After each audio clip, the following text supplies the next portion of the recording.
Puran poli tutorial blog. तर पुरणपोळीचा हा स्पेशल ब्लॉग आहे. काल आषाढी एकादशी होती आणि उपवास सोडताना आम्ही पुरणपोळी बनवतो, म्हणजे एकादशीच्या दुसऱ्या दिवशी. तर बघू शकता मी कामावर गेलेली आणि कामावरनं घरी यायला मला 11:40 झालेले आहे. 12:30पर्यंत मला पुरणपोळीचा सगळा स्वयंपाक करायचा आहे, कारण मिस्टरांची सेकंड शिफ्ट आहे. 1 वाजता ते कामावर जातात, तोपर्यंत त्यांना उपवास सोडायचा आहे. कालचा उपवास आहे म्हणून त्यांना पटकन भाजी कापून द्यायला सांगितली. मुलीने पीठ मळून दिलं. पुरण काल रात्रीच वाटून ठेवलेलं. मी पटापट पोळ्या करायला घेतला. मुलाची परीक्षा होती त्यामुळे तो लॅपटॉपवर अभ्यास करत होता. आज मी मुलीला ह्या व्हिडिओमधनं पुरणपोळ्या कशा करायच्या त्या शिकवणार आहे. तर तुम्ही पण बघा मी पुरणपोळ्या कशा करते. आज मला माझी मम्मी स्पेशल पुरणपोळी बनवायला शिकवणार आहे. मम्मी आनंदी खाली बघा बाळा. हे बघ, पहिलेपासून परत दाखवणार आहे, पण दुसरी पुरणपोळी. ओके,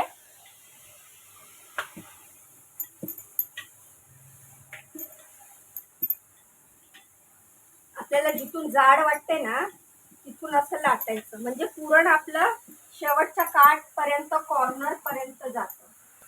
ते बघा असं टाकायचं.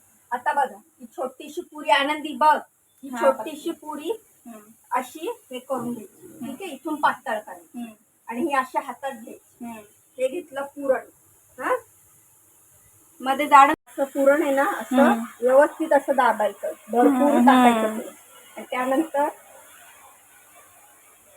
हे असं दाबायचं, हे असं. आता इथं पीठ घ्यायचं हातावर.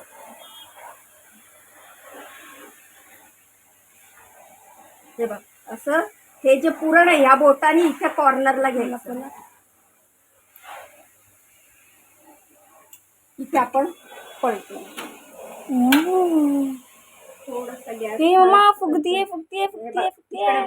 आणि एकदा शिकवल्यावर माझ्या मुलीने परफेक्ट अशी पुरणपोळी पण केलेली आहे. तर ते पण तुम्हाला बघायला मिळणार आहे आजच्या व्हिडिओतनं. तर बघा माझ्या मुलीने कशी पुरणपोळी बनवली आहे ते पण तुम्हाला पुढे व्हिडिओतनं दाखवते मी. त्याआधी मी ही पुरणपोळी बनवलेली बघा कशी टम्म फुगलेली आहे. तिला अजून कच्ची आहे. हे लाटताना दाखव. ही अशी बरोबर पीठ घेऊन सगळ्या बाजूनी लाटायची.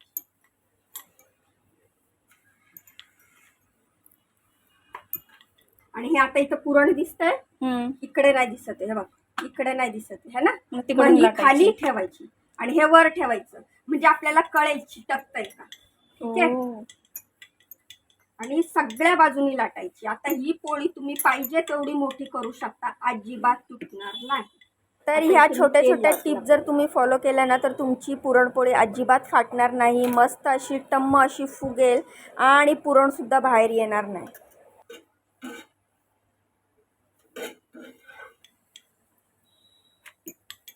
आणि तव्यावर टाकताना आनंदी तुला सांगते एक गोष्ट लक्षात ठेवायची. आता तू हा भाग खाली टाकणार आहे का हा भाग खाली टाकणार आहे? खालचा भाग. हो, हा भाग असा घ्यायचा आणि हा भाग जो क्लिअर दिसतोय तो खाली टाकायचा. म्हणजे ही जर फुटली इथून, वरूनच फुटते इथून, कि मग ही अशी फोल्ड करता येते. समजलं? हा, आता ही एक पुरणपोळी मी करणार. बघा, मला एवढा करू दे. नाही ना, मला ती एक करू दे, मला ती एक. तर माझ्या मुलीने आज पहिल्यांदा पुरणपोळी बनवली. तिला चपात्या पण नीट बनवता येत नाही, पण मला प्रश्न पडलेला काय माहिती कशी बनवते पुरणपोळी. तर मला बोलते मी एक बनवते म्हणून हट्ट करायला लागली. मी पण म्हटलं चल कर एक पुरणपोळी. त्यानंतर तिने पुरणपोळी करायला घेतली. तर बघा ती कशी पुरणपोळी करते, तुम्हाला दाखवते मी. मला वाटलं नव्हतं एवढी चांगली पुरणपोळी जमेल तिला, पण खरंच खूप छान केली. हे बघा अशी टम्म फुगलेली ही मी बनवलेली पुरणपोळी आहे. तर आता ती पुरणपोळी लाटण्यापासून भाजण्यापासून सगळी तिने बनवलेली पुरणपोळी तुम्हाला बघायला मिळणार आहे. मी पटकन नैवेद्य दाखवते आणि नवऱ्याला मी ताट वाढते. मध्ये मध्ये ती जेव्हा चुकत होती तेव्हा मी तिला ओरडत होती, पण ती काहीच बोलली नाही, शांतपणे शिकत होती. दाबू नको, हलक्या हातात. तू जाऊन पंख्यात बस जरा. गॅस बंद करते. लाटून झालं असं. हा भाग कुठे टाकायचा बोलली मी? खाली. हा, मग ते खालून चिटकेल, मग खाली कर तो भाग. हा, हे बघ आता इथे पीठ लाव, म्हणजे तुला कळेल चिटकतीये का.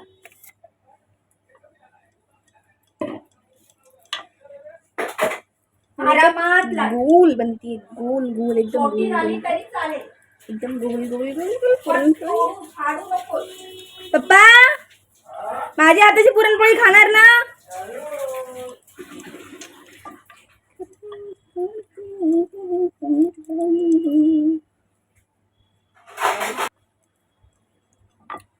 की थोडंसं आवळून पीठ घ्यायचे आपल्याला, असं लावायचं आहे, थोडंसं आवळून पीठ घ्यायचं लावायचं.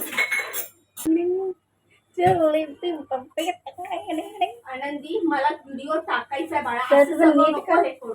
मी येतोय म्हणा. माझी मम्मी इकडे 4-5 तास उभी राहते, माझ्याकडनं 15 मिनिटं नाही उभा राहिला जाते की नाही, घाम येते. पप्पा पुरणपोळी हा, टाक आता.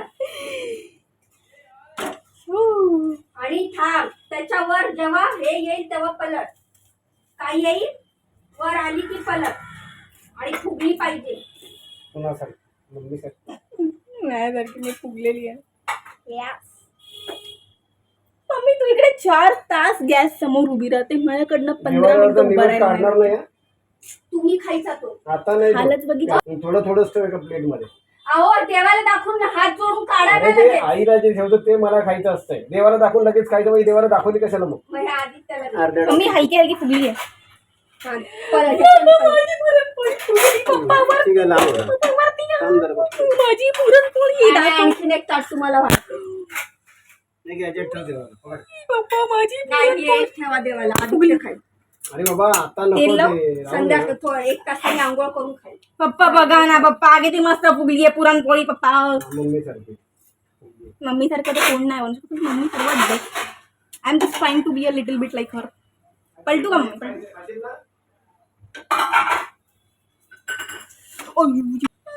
ती ओरडतीये, नुसती ओरडतीये सकाळपासून, ऐकून घेतीये ना मी म्हणून.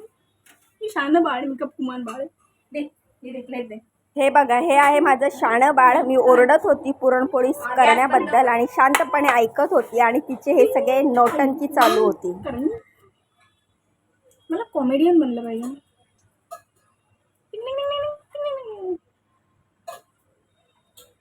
काढू का चपाती?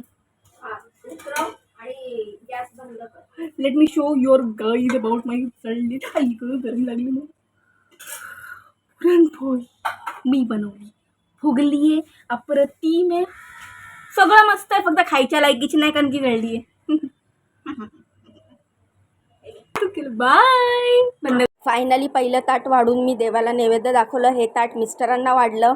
भजी बनवलेली होती, पापड तळले होते, पुरणपोळी, सार, भात, वांग बटाट्याची भाजी बनवली होती आणि पूर्ण स्वयंपाक रेडी झालेला. वेळेत मी त्यांना ताट वाढलं होतं.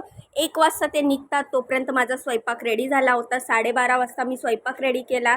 त्यांनी देवाला नैवेद्य दाखवलं आणि त्यानंतर पूजा वगैरे केली. ही माझ्या मुलीने केलेली पोळी आहे, ते तिचे पप्पा खाणारे, कारण त्यांच्या लाडक्या लेकीने केलेली पुरणपोळी आहे. पहिली पुरणपोळी पप्पाच खाणार आणि मग हे उरलेलं पुरण आहे. मला अजून बाकीच्या पुरणपोळ्या करायच्या आहेत. सार रेडी झालेला आहे, कोथिंबीर नव्हती त्यामुळे नाही टाकली. आणि ही आहे वांग बटाट्याची भाजी. वांग बटाट्याची भाजी, सार, भजी सगळं मी तिघांनाही ताट वाढून दिलेलं आहे आणि भात पण तिघांना वाढलेला आहे. मला बाकीच्या उरलेल्या पुरणपोळ्या बनवायच्या आहेत, त्यानंतर थोडंसं घरातली आवरावर करायची आहे, त्यानंतर मी उपवास सोडणार आहे. तर अशा या मस्त भजी पण बनवल्या होत्या. तर सगळ्यांचं जेवण झालं आणि मुलीला पण ताट वाढलं आणि इथं बघू शकता 12:35 झालेत आणि मिस्टर आणि मुलगी जेवायला बसली आहे. म्हणजे वेळेत मी सर्व केलं. तुम्ही बघितलं 11:40ला मी स्वयंपाकाला लागली होती, 12:35पर्यंत म्हणजे 1 तासाच्या आत 55 मिनटामध्ये मी पूर्ण स्वयंपाक रेडी केला. ताट वगैरे वाढलं, नैवेद्य दिलं देवाला आणि पूजा वगैरे पण झालेली आहे. दोघं जेवायला बसले आणि माझ्या मुलीने आणि माझ्या मिस्टरांनी मला घास भरवला, तुझा पण उपवास आहे तर तू पण काहीतरी खा म्हणून. बघ तू बनवलेली एवढ्या घाईघाईत बनवलं तरी पुरणपोळी पण किती छान झाली आणि भजी पण किती छान झाली आहे. त्यांच्याबरोबर त्यांनी भरवलेले 1-2 घास खाल्ले. त्यानंतर मला जाऊन बाकीच्या पुरणपोळ्या बनवायच्या होत्या, त्या पण मी पटकन बनवायला गेली कारण मग मला उशीर झाला की बाकीची सगळी कामं खोळंबतील. तर उरलेल्या मी पुरणपोळ्या बनवून घेतल्या. तर हे बघा अशी छोटे छोटे आहेत ना, मी आधी पुऱ्यांसारखं जाड लाटून घेते, ठेवते एकावर एक, जेणेकरून मग पटापट होतात पोळ्या. तर अशा मी पटापट छोट्या छोट्या पुऱ्या लाटून घेतल्या आणि त्यानंतर असा पुरणाचा गोळा घेतला आणि तो त्याच्यामध्ये टाकला. जेवढं गव्हाचं पीठ आहे त्याच्यापेक्षा जास्त मी पुरण घेत असते, त्याच्यापेक्षा जास्त पुरण भरते आणि असं केल्यामुळे ना ते जे पुरण आहे ते काठापर्यंत जातं. अगदी शेवटपर्यंत जातं आपल्या पोळीच्या आणि पोळ्या पण खूप छान फुगतात. पुरण चांगलं बनवलं ना की पोळ्या पण खूप चांगल्या बनतात. आणि पुरण वाटायचं काम मी शक्यतो माझ्या मुलीला किंवा मिस्टरांना देते, कारण पुरण पात्रामध्ये आम्ही पुरण बनवतो आणि ते पुरण पात्र फिरवलं ना त्याचं हँडल की मला स्पॉन्डिलायसिसचा त्रास होतो. त्यामुळे मग मी पुरण वाटायला माझ्या मिस्टरांना किंवा मुलांना देते. मग पुरण आदल्या दिवशी वाटून ठेवलं की मग लवकर होतं. काल रात्रीच 8-8:30 वाजता मी पुरण वाटून फ्रीजमध्ये ठेवलेलं. फ्रीजमध्ये ठेवल्यावर ते छान सेट होतं आणि टेस्ट पण खूप छान लागते. तर बघू शकता कशी टम्म फुगलेली पुरणपोळी आपली बनून रेडी झालेली आहे. मी पटापट पुरणपोळ्या बनवल्या, त्यानंतर घर झाडून वगैरे काढलं. पुरणाची एवढी भांडी जमा झालेली, ती सगळी भांडी वगैरे घासली. माझी कामं आवरायला 2-2:15 झाले. पण त्यांच्याबरोबर एक घास खाल्ला होता, त्यामुळे मग मला एवढं काय वाटलं नाही. मी म्हटलं मी नंतर खाईल, बाकीचं पोटभर जेवण मी नंतर करेल. कारण कसं असतं, मला जेवण केलं ना की त्याच्यानंतर मला घरातली कामं होत नाहीत. म्हणून मग मी प्रयत्न करते की जेवण करायच्या आधीच घरातली सगळी कामं आवरून घेते, जेणेकरून माझं जेवण झाल्याच्या नंतर मग मी थोडा वेळ आराम करते. कारण मी पहाटे लवकर उठलेली असते. जेवल्यानंतर माझी एनर्जी पूर्ण डाऊन होते आणि मग मी झोपायला लागते, पार पेंगायला लागते. त्यामुळे मी पहिले सगळी कामं आवरून घेते कामावरनं आल्या आणि त्यानंतर मी जेवण करते. तर अशा प्रकारे मी पटापट पुरणपोळ्या बनवून घेतल्या. त्यानंतर मिस्टर ऑफिसला जायला रेडी झाले आणि मग मी त्यानंतर सगळी कामं आवरून जेवण केलं. बाकी तुम्हाला माझे व्हिडिओ कसे वाटतात मला कमेंट करून सांगत जावा. आज पुरणपोळीचा हा जो ब्लॉग टाकलेला आहे त्याबद्दल तुमचे काय मतं आहेत. आज मी माझी मुलगी कशी आहे, ती कसं बोलते, तर ते सगळं तिची नौटंकी तुम्हाला माझ्या व्हिडिओतनं दाखवलेली आहे. मिस्टर 1 वाजता ऑफिसला निघून गेले, पण आज तिला पुरणपोळी शिकवत होती आणि मला पण तुम्हाला दाखवायचं होतं, त्यामुळे मी तिला व्हिडिओत आणलं. तर तुम्हाला माझा व्हिडिओ आवडला असेल तर प्लीज व्हिडिओला लाईक करा, चॅनलला सबस्क्राईब करा. इंस्टाग्राम फेसबुकवर बघत असाल तर फॉलो करा. लाईक शेअर सबस्क्राईब फ्री आहे, तर तुमच्या बहिणीला खूप खूप सपोर्ट करा. बघू शकता 2:15 वाजलेत. मस्त TV लावली आणि मी ताट वाढून घेतलंय, तर मी जेवून घेते. चला मग उद्या भेटूया. बाय. श्री स्वामी समर्थ.